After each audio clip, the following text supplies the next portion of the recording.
Hi, Ed and Peter. Thanks for joining us today. I think it'd be great to start off with some introductions. So in no particular order, Ed, the floor is yours. Thanks very much, Tim. It's great to be here. So my name's Ed Allison-Wright. I'm a director at World Trade Centre Gibraltar, and we're a big developer in Gibraltar, and we're focused on trying to make sure that we bring talent here for the sectors that are strongest, so gaming sector being one of them. I'm a chartered surveyor and a town planner by trade, but we get involved in everything. Well, it's good to have you, and Peter, floor is yours now. So I'm Peter Montegriffo. I'm one of the senior partners at Hassans Law Firm, which is one of the most established law firms in Gibraltar. My background is mostly in company commercial and transactional work, but I was very involved with the early days of setting up of the gaming industry in Gibraltar, the internet gaming sector in Gibraltar, and it's been a very exciting period that I've had the privilege to be part of throughout that journey. So that's my background. I also had some background in politics in a previous life, but that's long forgotten. But my love for law is also replicated for my love for Gibraltar. Well, yeah, as you both mentioned, kind of our main topic is Gibraltar today. And I think a great starting point, a general one, would be one for you, Peter. How would you describe Gibraltar right now as a gaming hub and a place of business at this moment in time? Okay, so Gibraltar, many people who sort of are in this space would recognize Gibraltar as a sort of premier jurisdiction, certainly within the European theatre, when it comes to internet gambling and gaming propositions generally. Gibraltar's approach here has always been to attract quality. We've depended on having a very close relationship between industry, government and regulators and of course professionals. And that's created an ecosystem which we think is pretty unique, because we've actually got people on the ground that bring expertise to Gibraltar. So we've had a lot of success over the last 10 years in particular.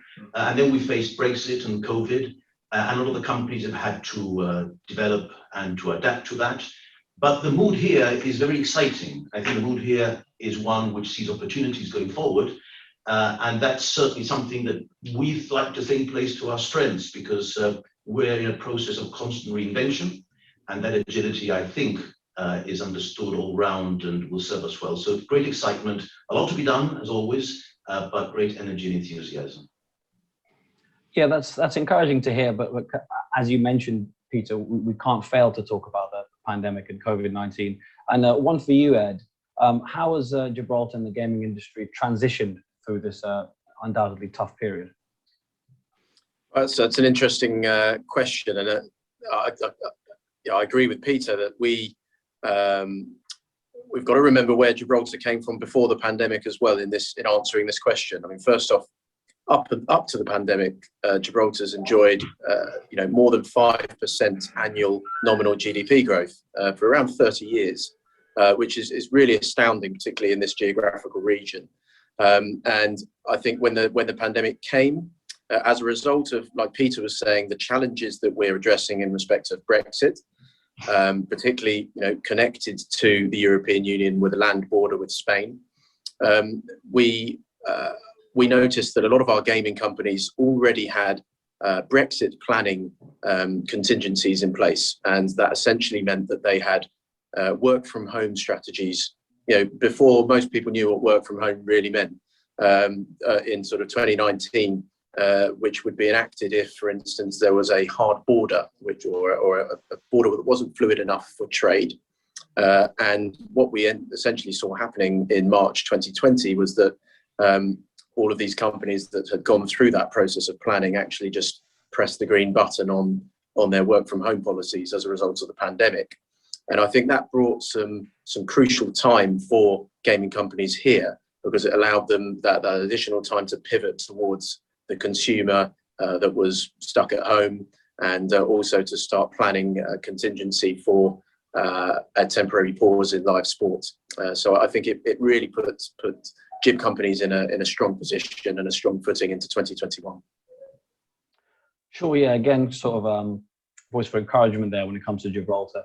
I wanted to ask a little bit about how both your firms kind of fit into this picture. We'll stay with you, Ed, for now. World Trade Centre Gibraltar, how does it fit into kind of this ecosystem that we're looking at in Gibraltar at the moment?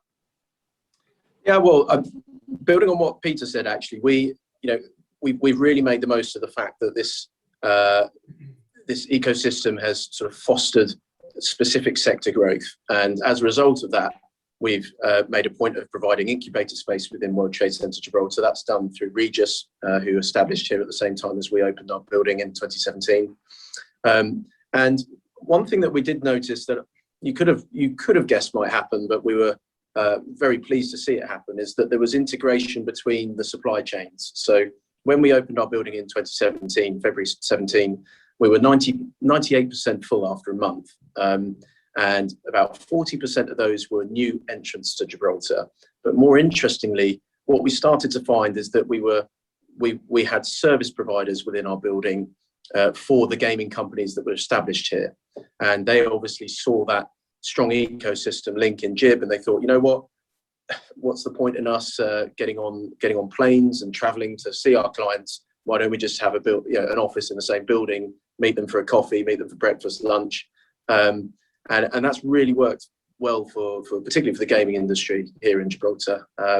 So we work to try and create a home for business, but also I think importantly, and we can talk about this a bit more, lifestyle. So as a property developer company, we also focus not only on building office space, but on resort space and residential accommodation and homes.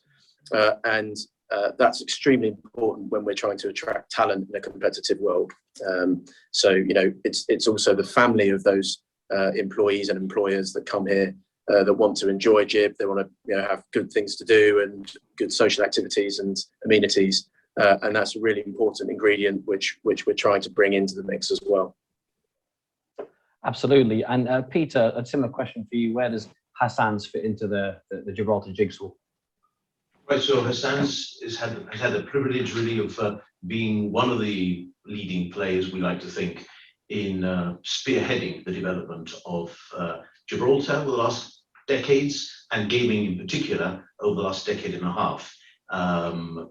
Our interest has been to bring to Gibraltar quality operators that are resolved to be here for the long term. We see that journey as a journey with our clients. And that when they then actually diversify in Gibraltar, which they do in a number of different ways, it can be from private client work, because as we're hearing, lifestyle propositions are important, lifestyle decisions and private client work, all the way through to corporate listings, etc. I mean, Hassans has been part of that exercise throughout, and we like to build expertise combining both local and external influences. I think that's one of these strengths that I'd like to bring to also this discussion, that as a firm, and I think as a jurisdiction, we very much need the input of external people who come to enrich and develop Gibraltar. Gibraltar has no resistance, on the contrary, has a very embracing welcome to people who come here to actually make Gibraltar a base from which they can become successful. And it's a pleasure for us to be part of those exercises and those experiences with our clients. Sure, yeah. So we can see where both your companies fit in there, and something you've already mentioned, which, like COVID, we kind of can't go without not mentioning, is it's something that's been talked about for years. It's Brexit. Not massive spoiler alert there, but a question for both of you. I think we'll go back to Peter first. What is the current state of affairs with Gibraltar and the EU, given the impact of Brexit? And this is a question that kind of isn't just applicable to gaming. I think people in general are quite interested to know, the world across. Yeah, so as many people might not have realized, we were part of the EU. So we were different to, say, Jersey or Guernsey. We were part of the EU with the UK. And so therefore, when the UK decided to leave, we, although we voted in very large numbers to stay, had to leave. Okay, so in a sense, that was initially not a decision we would have welcomed. We would have welcomed continued membership. But of course, what's really important for Gibraltar is the ability to react and remain agile and to be robust as a jurisdiction. And none of that is threatened by Brexit. Brexit has nothing to hit or impact on the core strengths of Gibraltar. What was very important, and this is something that Ed has pointed out, is that there should be continued fluidity in our frontier with Spain, because a very large proportion of our workers and our employees live in Spain and work in Gibraltar. And this interaction between the two economies is really important. So what's really interesting and I think reassuring is that at the end of last year, an agreement in principle was announced, which will look towards integrating Gibraltar into the so-called Schengen area, which is an area of travel, as you all know, which allows freedom of movement between all the parts of Europe that are part of Schengen. So we're hoping to see those arrangements put into a treaty by June of this year. It might slip into later on in the year, frankly, given the timescale. That's the aspirational target date. But that treaty should confirm complete fluidity of movement between Gibraltar and the rest of the Schengen area. And I can tell you, I know it sounds a little of a hard sell, but the excitement that is generating is very palpable.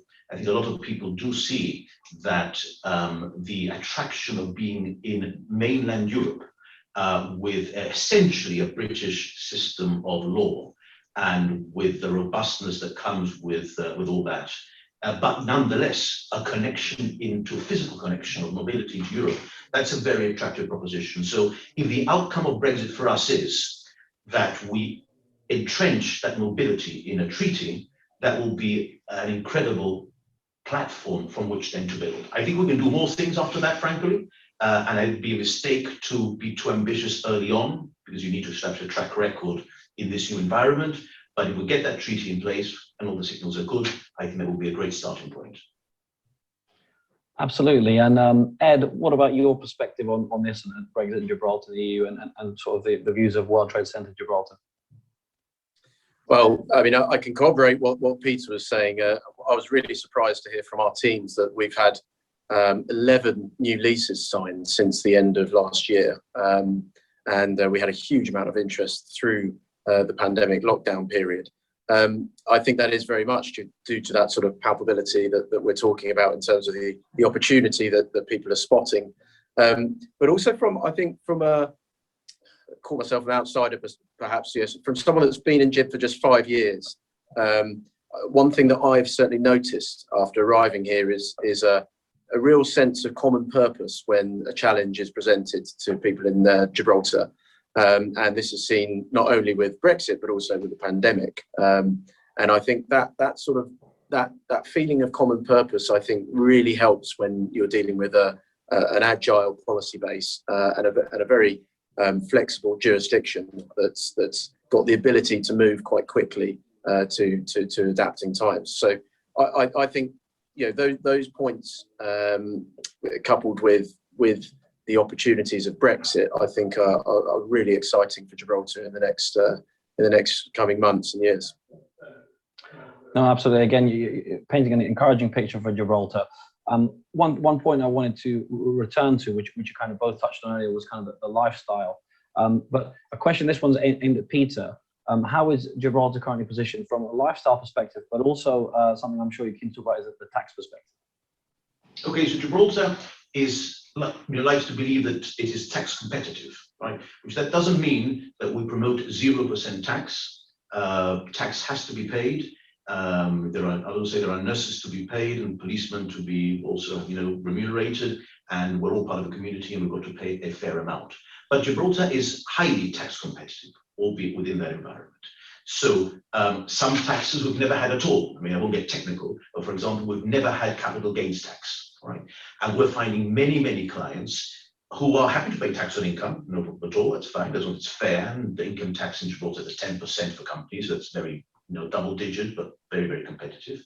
But the capital gains tax advantage is very critical. When you're building a business and you're then looking to dispose underlying interests, actually you normally sell them, and therefore you create a capital gain, and that's actually a very interesting feature. And I say we've never had capital gains. We don't have inheritance tax, for example, for individuals. Again, a very simple thing, because many other countries don't have inheritance tax, but many do. And in Europe, particularly, have very strong inheritance taxes in some countries. So I think Gibraltar likes to think that it is tax competitive. It is, however, a jurisdiction which in some areas provides very important niche opportunities, and properly structured, then Gibraltar is a great place in which you can undertake an international business. But we think the days of zero tax, of an over aggressive focus on tax are countered, and a business has to be based on more than just tax. It's going to be based on robust regulation, as I said before, on making sure you have people in the jurisdiction with whom you can interact, in particular governments and regulators. And tax is only a cost of many other costs and of many other factors that have to be taken into account. Certainly, yeah.